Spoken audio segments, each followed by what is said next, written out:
Good morning, students of class 4th.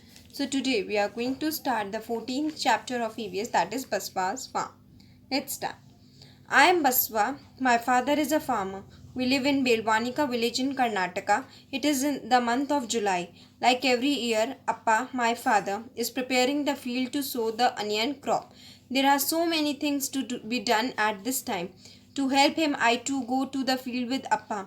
In the last few days, Appa has been using the khunti and iron rod to dig the soil, loosen it and make it soft. चलिए अब हम बात कर लेते हैं बसवा के खेत के बारे में, जो कि अपने खेत में अनियन यानी कि प्याज उगाता है। अब ये क्या बोल रहे हैं कि मेरा नाम बसवा है और इनके जो फादर हैं वो क्या हैं, एक किसान है। ये लोग कर्नाटका के बेलवानिका नाम के गांव में रहते हैं और ये कौन सा महीना है, जुलाई का महीना है। हर साल की तरह इनके जो फादर हैं इस बार भी वो खेत को बीज बोने के लिए तैयार कर रहे हैं। खेत में बीज बोने से पहले बहुत सारी चीज़ों का ध्यान रखना पड़ता है और इनके जो फादर हैं उनकी हेल्प करने के लिए जो बसवा हैं वो भी उनके साथ आ जाया करते हैं खेत में।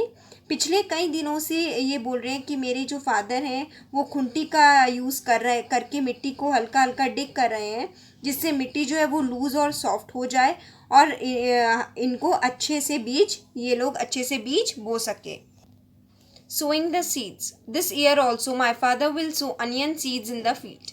The bullocks will pull the kurgi and Appa will walk behind them, sprinkling the seeds. I would also like to do this, just like my Appa, but Appa says that it is necessary to drop the right amount of seeds at a regular distance. This is not so easy to do. He says that I may drop too many seeds at one place. I must wait till I get little older to be able to do this properly. Now चलिए अब second step जो था वो था was sowing the seeds. चलिए अब ये क्या बोल रहे हैं कि हमारा खेत अभी थोड़ा सा डिग हो गया है। उसके बाद बसवा के जो फादर हैं वो मिट्टी में बीज बोने के लिए उसको तैयार करने लगे।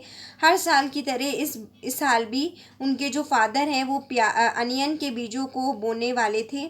कुरीगी एक तरह का देखिए टूल होता है जिसकी एक तरफ बहुत ही शार्प पॉइंटेड पार्ट होता है और जब कुरीगी से अटैच की हुई लंबी सी लकड़ी के टुकड़े को बैल खींचता चला जाता है तो वो शार्प पॉइंटेड टूल मिट्टी को और भी अच्छे तरीके से डिग करता हुआ जाता है। जैसे जैसे हल जुतती चली जाएगी वैसे वैसे इनके फादर जो है वो पीछे से एक एक करके सीड्स डालते चले जाएंगे। तो बसवा जो हैं वो भी अपने फादर की मदद करना चाहते हैं।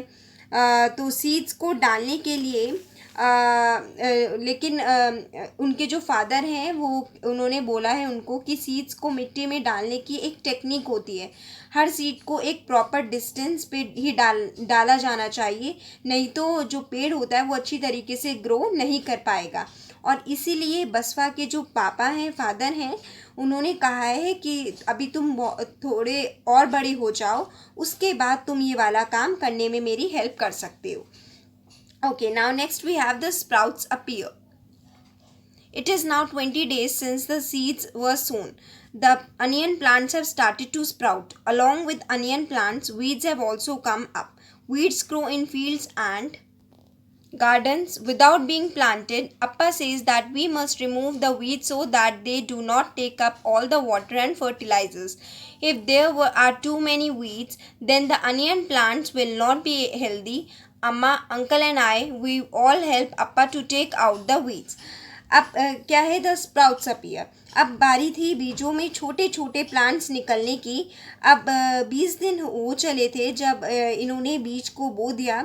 अनियन के बीज में से अब क्या हुआ, छोटे छोटे अनियन प्लांट्स निकलने लगे थे और इन्हीं छोटे छोटे अनियन प्लांट्स के साथ साथ वीड्स भी आने लगे थे। अब चिल्ड्रन, वीड्स क्या होता है? वीड्स यानी कि जंगली घास जो कि हमारे जो क्रॉप के साथ ही उग जाया करते हैं। इस तरीके की जंगली घास बिना ज़मीन में बोए ही अपने आप ही उग जाया करते हैं।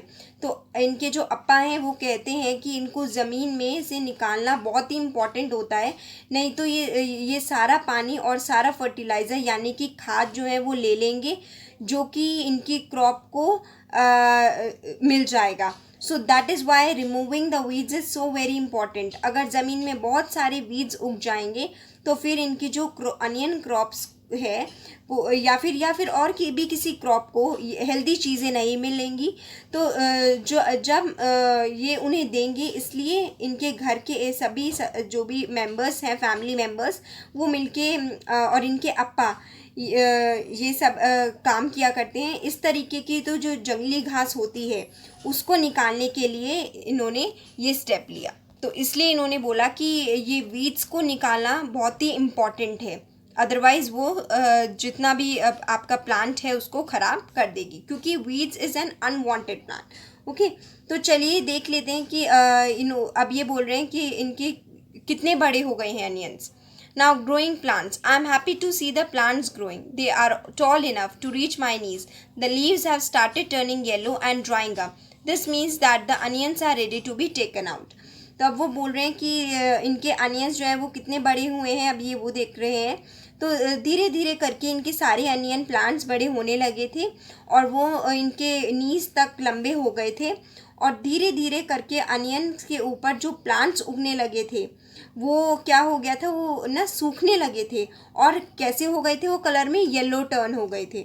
और यही इंडिकेशन है उस समय का, when the onions are ready to be taken out, और उसी समय हमें पता चल जाता है कि अनियन प्लांट को अभी मिट्टी से खींचकर निकालने का टाइम आ गया है। Now next we have, do you know why? Everyone at home will have to work to take the onions out. It is important that this should be done at the right time. If we are late, the onions will rot in the ground itself and all our hard work will be wasted. अब ये क्या बोल रहे हैं कि घर के जो इनके जितने भी मेंबर्स थे वो मिलके सारे अनियंस को निकालने लगे थे। अनियंस को ये जैसे क्योंकि जो ज़मीन में से उसको सही निकालना बहुत ही इम्पॉर्टेंट है। अगर इनके अनियंस को ज़मीन में से निकालने में अगर इन्होंने देरी कर दी तो इनके जितने भी सारे अनियंस हैं वो ज़मीन के नीचे ही सड़ जाएंगे और इनकी जो सारी मेहनत थी वो क्या हो जाएगी, waste. Next we have the onion crop. Everyone at home is happy. This time the onions are big and healthy. Amma and auntie use the iligi to cut the dried leaves from the top of the onions. The ilig is sharp and you have to be careful not to cut your fingers. Appa and uncle fill the sacks with onions. Appa will take them in a truck to sell in the big market. Now अब ये onion की crop को क्या करेंगे, ज़मीन से निकाल कर उनको घर में लेकर आए। घर के जितने भी लोग थे वो बहुत ही खुश हो गए। तो इस बार क्योंकि इनकी अनियन की खेती जो थी वो बहुत ही अच्छी हुई थी और सारे अनियन जो थे वो बहुत ही बड़े बड़े उगे थे। तो प्याज के ऊपर से उगने वाले जो सूखे सूखे, आपने भी देखा होगा, पत्ते होते हैं, पत्तों को जो इनकी अम्मा थी उन्होंने इलीग टूल होता है एक इलीग, तो उससे कट करने लगी थी वो। तो इलीग जो होता है वो बहुत ही शार्प होती है। प्याज की जो सूखी पत्तियों को काटने के लिए यूज़ की है इन्होंने ये। तो उसके बाद इनके जो फादर हैं उन सब सूखी पत्तियों को काटने के बाद इनके फादर और अंकल इनके अंकल और फादर कहाँ रखेंगे उसको, एक बोरे में भर के उसको ट्रक में लेके जाएंगे और कहाँ पे, मार्केट में उसको जाके अनियंस को सेल करेंगे। ओके, जाके इनके जो भी जितने भी अनियंस है वो मार्केट में सेल हो जाएंगे। So children, go through this chapter once and thank you children.